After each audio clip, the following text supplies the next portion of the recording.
In the Hollow Land, beyond the everlasting cemetery gates, there was a castle that stretched deep underground. Inside this castle lived a young girl. This was no ordinary girl, however. This girl was the caretaker of all things lost. Her name was Forgotten. Forgotten would awaken every morning much like you or I, except in her slumber she lost memory of all things. She opened her eyes each new day to an unfamiliar room filled with the most beautiful of lost objects. And each morning her door would creak open, and in would step a man of about 25. He would recite the same greeting he recited every morning since he was lost. "Good morning, miss. My name is Daniel.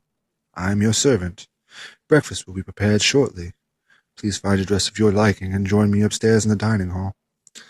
He always paused here so she may ask the same question she asked every morning. "Who am I?" "Your name is Forgotten, miss." Daniel had taken care of Forgotten for many years. Every day was almost the same. Forgotten would join him for breakfast in the same dress she chose every day, despite her having hundreds of options. So many dresses are lost. Daniel always found the ones in her size and left them in her wardrobe, but she always chose the same one. Sometimes Daniel thought about removing that dress to see what other dresses Forgotten might choose, but the possibility of making her sad always stopped him. Forgotten had long since forgotten how to be sad. She had, in fact, forgotten most things, including how to grow up.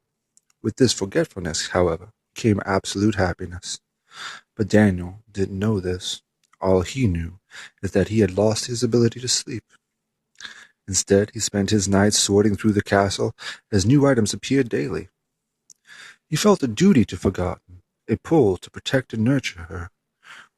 Whenever he found something that reminded him of her, he would bring it to her room and display it for her. Daniel would stop his sorting when he heard the clatter of bells and gongs from the hall of clocks. Daniel wondered if the clocks themselves had been lost, or simply the time they marked. But that sound ushered in the dawn of a new day. As the castle sat inverted in the ground, there was no sunlight to tell the days by. In the kitchen there was always food. Daniel would select what he knew Forgotten would like, and prepare a breakfast for them both. Then he would venture down to her room to wake her. After reciting his morning greeting, Daniel would return to the dining hall and wait for her. Forgotten always found her way to him. He would lead her to a seat and lay out her breakfast. She would begin asking questions. Her curiosity was limitless. Daniel listened and conversed with her as best he could.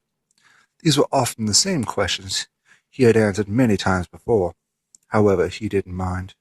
Her company overshadowed the repetitiveness of their talks. Although he was very careful to keep his speech formal, he didn't feel comfortable being close to her. It's hard to be close to someone who forgets you the next morning. The rest of the day always pushed Daniel's patience to the breaking point. Forgotten would often try to escape her castle. Sometimes, her and Daniel would go for walks outside, but he feared if Forgotten ever got out alone, she wouldn't remember how to get home.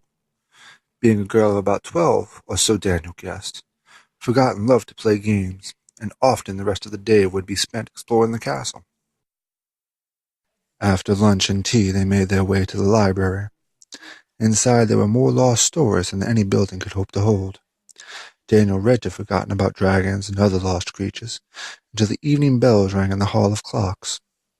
Daniel would then make dinner in the drawing room.